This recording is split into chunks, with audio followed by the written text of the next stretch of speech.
सतीश भोसले उर्फ खोक्या याचा एका व्यक्तीला अमानुषपणे बॅटनं मारतानाचा व्हिडिओ जो आहे तो व्हायरल झाला होता आणि यानंतर खोक्या भोसलेचे जे आहेत ते नवनवीन कारनामे जे आहेत ते बाहेर आले होते।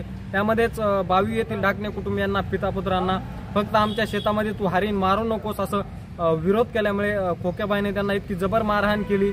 यामध्ये त्या दिलीप ढाकणे जे वडील आहेत त्यांचे दात पाडले गेले, तर जो मुलगा आहे महेश ढाकणे त्याचे जे आहेत ते सर्व गुडघ्याची वाटी जी आहे ते फोडण्यात आली आहे। खोक्या भोसलेचे त्यानंतर देखील अनेक व्हिडिओ व्हायरल झाले, पैसे फेकतानाचे असोत, उधळताना, त्याचबरोबर त्याच्यासोबतचे जे व्यक्ती आहेत त्यांच्या कमराला गन लावलेलं असोत, असे अनेक व्हिडिओ व्हायरल झाले होते। खोक्या त्यानंतर TV9च्या एका चॅनलवर मुलाखत देखील दिली होती, त्यातली त्यात म्हणजे तो फरार असताना त्याने ती मुलाखत दिली होती आणि तो त्या ठिकाणाहून देखील फरार झाल्याचं त्या ठिकाणी सांगण्यात आलं होतं।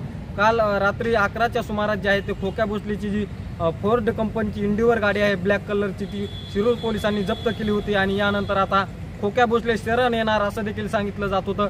परंतु आता सर्वात मोठी बातमी समोर आलेली आहे, खोक्या भोसलेला जो आहे तो बीड पोलिसांनी प्रयागराजमध्ये त्याला ताब्यात घेतलेला आहे आणि प्रयागराज ते बीड असा 1200 किलोमीटरचा अंतर आहे। तो 1200 किलोमीटरचा अंतर पार करून जो आहे तो खोक्या भोसले या ठिकाणी TV9च्या चॅनलवर त्यानं मुलाखत दिल्यानंतर तो फरार झाला होता आणि नक्कीच यामध्ये बीड पोलीस जे आहेत ते उद्या रात्रीपर्यंत खोक्या भोसलेला जे आहे ते बीडमध्ये हजर करण्याचं सांगितलं जातंय। सर्वात मोठी बातमी म्हणावं लागेल, मागील 4 ते 5 दिवसापासून खोक्या भोसले हा बीड पोलिसांना चकमा देत होता आणि यामध्येच त्यांनी बीड पोलीस प्रशासनाला न गुमानता एका TV चॅनलला चक्क बीडमध्ये येऊन मुलाखत दिली होती। यानंतर बीड पोलिसांच्या नक्कीच गांभीर्यतेवर या तपास यंत्रणेवर नक्कीच संशय व्यक्त केला जात होता, परंतु आता प्रयागराजमध्ये जे आहे ते खोक्या भोसलेला जे आहे ते ताब्यात घेतलेला आहे आणि उद्या संध्याकाळपर्यंत बीड पोलीस जे आहेत ते प्रयागराज ते बीड असा प्रवास करून खोक्या भोसलेला बीडमध्ये घेऊन येणार आहेत। नक्कीच यापुढे काय घडतंय हे देखील पाहणं महत्त्वाचं ठरणार आहे।